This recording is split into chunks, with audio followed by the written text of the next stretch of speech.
अगर ये कहा जाएगा कि आजम खान उनकी बेगम और अब्दुल्ला को सजा ये और इसलिए जेल हो गई कि वो मुसलमान हैं, तो फिर अदालतों को बंद कर देना चाहिए, क्योंकि जिसको भी सजा देंगे इंसान को उसकी भारत में कोई जात होगी, कोई मजहब होगा। बिना जात और मजहब के तो कोई आदमी है नहीं, बड़ी समस्या हो जाएगी।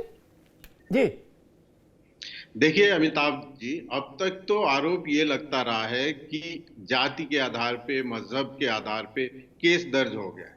और आप यदि ये आरोप लगाते हैं कि कोई समुदाय विशेष का है, इसलिए नाराजगी में उसके खिलाफ केस दायर हुआ है, तो 1 मिनट के लिए कोई सोच सकता है ये मामला हो सकता है, वो 1 मिनट के लिए विचारणीय है।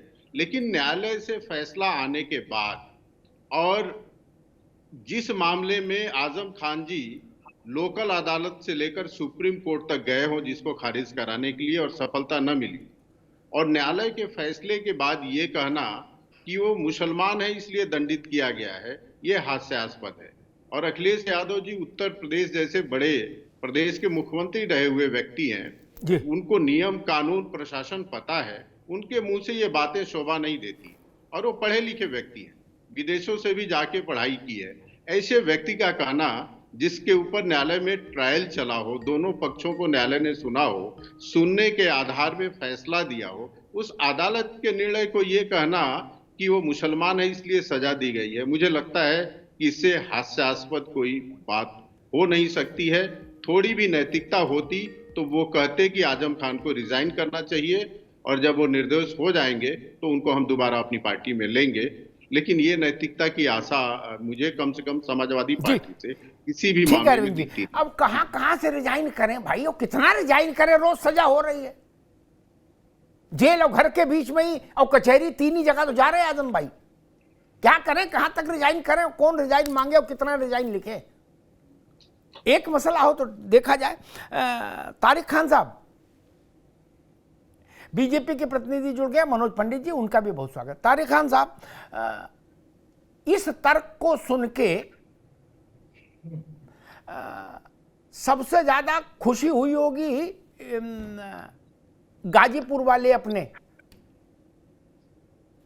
क्या मुख्तार, उनने कहा होगा गुरु अब मजा आ गया, जब आजम को इसलिए कहा जा सकता है कि मुसलमान होने के नाते सजा हो गई, तो मैं आजम खान से छोटा मुसलमान हूं क्या? अब मजा आ गया। और जितने भी ऐसे होंगे वो सब पीडीए के नारे के पीछे खड़े हो जाएंगे क्या? तारिक खान, ये मसला अब मुझे लग रहा है कि किसी दिन समाजवादी पार्टी प्रस्ताव न पारित कर दे कि पीडीए से जुड़े किसी व्यक्ति को अगर सजा सुनाई जाएगी तो हम उसकी निंदा करेंगे। पिछड़ा, दलित, अल्पसंख्यक, पीडीए, तो फिर अदालतों के सारे मुकदमे खत्म हो जाएंगे, बोझ ही कम हो जाएगा। नहीं तारिक खान साहब? देखिए, अखिलेश साहब ने क्या कहा उसको पूरी तरीके से समझिए। उन्होंने साथ में ये भी कहा कि उन्होंने जौहर यूनिवर्सिटी बनाई, इसकी उनको सजा दी जाए, साथ में ये भी कहा। और आप इतनी तत्परता अपने विधायकों के पीछे क्यों नहीं दिखाते? एडीआर ने तो 3 साल पहले ही कह दिया था कि 50% तुम्हारे मंत्रियों के ऊपर बलात्कार, हत्या, लूट सबका मुकदमा है। उनके ऊपर क्यों नहीं चल रहा है मुकदमा?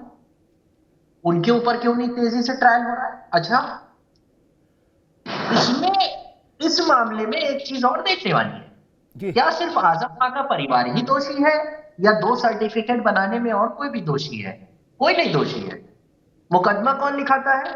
वहां के भाजपा के नेता जो अब विधायक बन गए हैं। इस 2 सर्टिफिकेट के मामले में और पूरे हिंदुस्तान में कितने लोग होंगे?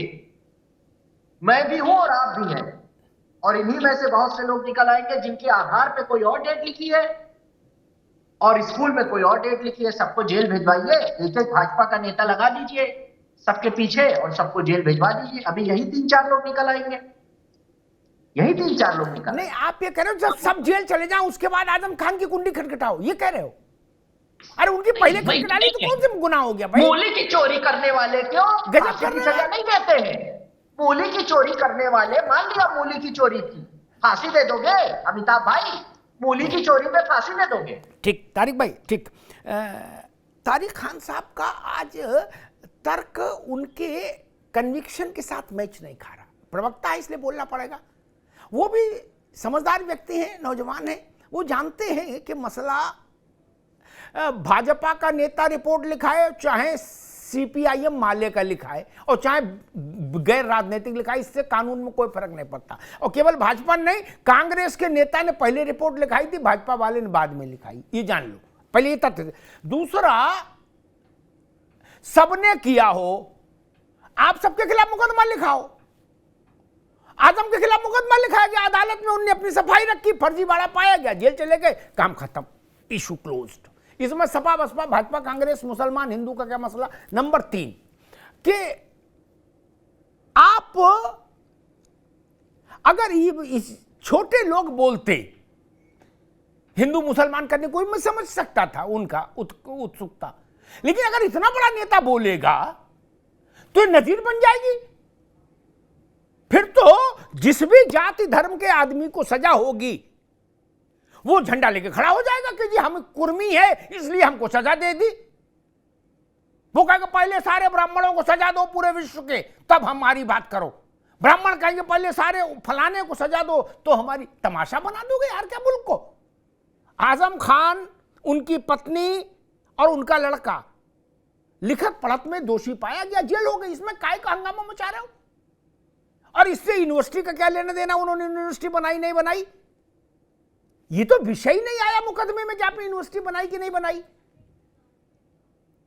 लड़के की उम्र 3 साल घटा दी, इसमें जेल चले गए, बात खत्म हो गई, इसमें क्या बुरी बात है। खैर, केपी त्रिपाठी साहब, आपकी पार्टी के ग्रह नक्षत्र ठीक नहीं है, ये मुझे दिख रहा है। क्या जब से पितृपक्ष खत्म हुए तब से बवाल शुरू हो गया इधर। आजम खान का तो मसला है ही, लेकिन आपके गले में दूसरा लफड़ा फंस गया। मध्य प्रदेश से आया भूकंप उत्तर प्रदेश हिलाई दे रहा है। अखिलेश यादव ताल ठोक रहे हैं, कह रहे हैं अध्यक्ष इनका चिरकुट है और हम उत्तर प्रदेश में बताएंगे, जैसा इन्होंने मध्य प्रदेश में किया उत्तर प्रदेश में जवाब देंगे। त्रिपाठी जी, ये तो बड़ा मामला गंभीर हो गया भाई। अभी तक तो आप आरोप लगाते थे कि भाजपा वाले भड़का रहे हैं, या तारिक खान ने बोल दिया, या अनुराग ने बोल दिया, या अब तो सीधे जिनको फाइनल करना है वही बोल रहे। रामगोपाल या शिवपाल यादव भी नहीं बोल रहे, अब तो डायरेक्ट अखिलेश यादव ही बोल रहे हैं, वो भी माइक पर। क्या दबी छुपी कोई बात ही नहीं रखी उनने। त्रिपाठी जी, बड़ा मामला गंभीर हो गया। जी अमिताभ जी, आप जैसा कह रहे हैं और आप कह रहे हैं कि जो आपको दिखाई दे रहा है, इस पे सिर्फ एक ही लाइन कहूंगा कि राजा बोला रात है, रानी बोली रात है, मंत्री बोले रात है, काजी बोला रात है, सब बोले रात है। ये सुबह सुबह की बात है। तो आपको जो दिख रहा है, आप उससे अछूते नहीं है अमिताभ जी, आपको बिल्कुल ठीक दिख रहा है कि हमारी पार्टी के बुरे दिन आ गए। लेकिन मुझे कुछ और दिख रहा है। इस समय जो पूरे देश की राजनीति चल रही है, उसमें जनता जरूर ये देख रही है कि कौन ऐसा दल है और कौन ऐसा नेतृत्व है जो इन सब झंझावातों के बीच देश के विकास की नीतियों की, युवाओं के सपनों की। त्रिपाठी जी, आज माफ करना, आज विकास की बात नहीं करेंगे ना, आज नहीं करेंगे, आज माफी चाहते हैं, आज माफी चाहते हैं। एक मिनट भाई, आज हम मुद्दों बात नहीं करेंगे, नहीं नकार सकते त्रिपाठी जी, आज माफी चाहेंगे। आज हम केवल इस पर, अभी रुक जाइए, आज हम एक मिनट रुकिए, अभी मैं केवल आज, त्रिपाठी जी रुकिए, अभी रुकिए। आज मैं आज मैं किसी मुद्दे पे बात और नहीं करूंगा, विषय भटकने नहीं दूंगा। आज मैं कांग्रेस में अखिलेश यादव ने कांग्रेस पर जो हमला किया वो, और आजम खान मुसलमान, सिर्फ इतने पर चर्चा करेंगे। बेरोजगारी, इन महंगाई, भ्रष्टाचार, सदाचार, सारी बातों पर कल से चर्चा करेंगे। आज मेरा मन है इसी पे चर्चा करेंगे, सिर्फ इतना समझेंगे, इसलिए कृपा करके इसी पे रहिए सब लोग। मनोज पंडित जी, अखिलेश जी ने कहा कि आजम खान मुसलमान हैं, इसलिए प्रताड़ित किए गए और उनको जेल जाना पड़ा। आप भाई मुसलमान के नाते क्यों सता रहे हैं सबको? एक राष्ट्रीय पार्टी के राष्ट्रीय अध्यक्ष और उत्तर प्रदेश के पूर्व मुख्यमंत्री, 2-2, 3-3 बार के सांसद, मुझे बड़ी विडंबना है, इस चीज पे समझ नहीं आता कि जिस लोकतांत्रिक देश में रहते हैं उसमें ऐसे बयान देना, ये तो ये इनकी सोच को दर्शाता है कि इनकी सोच क्या है, ये कैसे लोगों के माइंड वॉश करके चीजों को आगे बढ़ाने की कोशिश करते हैं। आप ये बताइए, आकाश सक्सेना ने मुकदमा दर्ज कराया, ये मेरे भाई सपा के प्रवक्ता बैठे हैं यहाँ पे, कहते हैं जी 150 मुकदमे तारिक भाई। अरे भाई आप जाइए, किसने रोका है आपको? आप कराइए ना। आप जितने भारतीय जनता पार्टी के लोग हैं जिनका चिट्ठा आपके पास है, क्या भारतीय जनता पार्टी आपके हाथ पैर पकड़ के बैठी है कि नहीं आप कुछ मत कीजिए? पर लेकिन एक ऐसा बयान देना, जो बयान दिया है कि मुसलमान है इसलिए कार्रवाई हो रही है, ये बिल्कुल ऐसा बयान गैर जिम्मेदाराना बयान, इतने बड़े नेता होने के बाद ऐसा बयान देंगे, ये शायद मुझे लगता नहीं कि बहुत अच्छी बात है। इस बात से साबित होता है कि आपकी कथनी और करनी में फर्क क्या है। अच्छा, मुझे एक और खतरा है मनोज पंडित, मुझे एक और खतरा दिख रहा है। अभी तक वो गुड्डू मुस्लिम जिसके लिए अतीक के भाई ने कहा था, अशरफ ने, कि मरने से कुछ समय पहले कि मेन बात यह है कि गुड्डू मुस्लिम, और उसी के बाद शूट आउट हो गया था मामला। ठीक, तो वो मेन बात तो किसी को पता नहीं लगी। अब गुड्डू मुस्लिम भी जहां होगा वो सोच रहा होगा, गुरु अब मामला ठीक है, अब मैं भी पेश हो जाऊंगा, कहूंगा मुस्लिम हूं इसलिए फंसा दिया गया। नहीं, आप ये देखिए ना कि आप अभी आपने कभी मुख्तार अंसारी क्या जी मैं मुसलमान हूं इसलिए पीड़ित हूं? अरे भाई ये कोई तरीका है क्या? इस देश में कानून, ये देश संविधान से चलेगा या हिंदू मुस्लिम से चलेगा या क्या चलेगा? आप मुझे बताइए। इसका मतलब संविधान है नहीं, संविधान खत्म हो गया। आप क्या कहना चाह रहे हैं? आप चीजें तो समझिए कि आपकी बात का असर कहां पड़ेगा जाके। अभी आप देखिए बलिया वाली जो घटना हुई, जहां ब्राह्मण पूरा परिवार जहां नष्ट कर दिया, खत्म कर दिया गया, वहां की घटना आप देख लीजिए। क्या कहते नहीं वो यादव था इसलिए सब चीजें, तो ये सब चीजें है ना, ये परिपाटी ये छोड़नी पड़ेगी। ठीक, आगे आपको साफ सुथरी राजनीति करनी पड़ेगी, आपको जमीन चलना पड़ेगा। मनोज भाई रुकिए।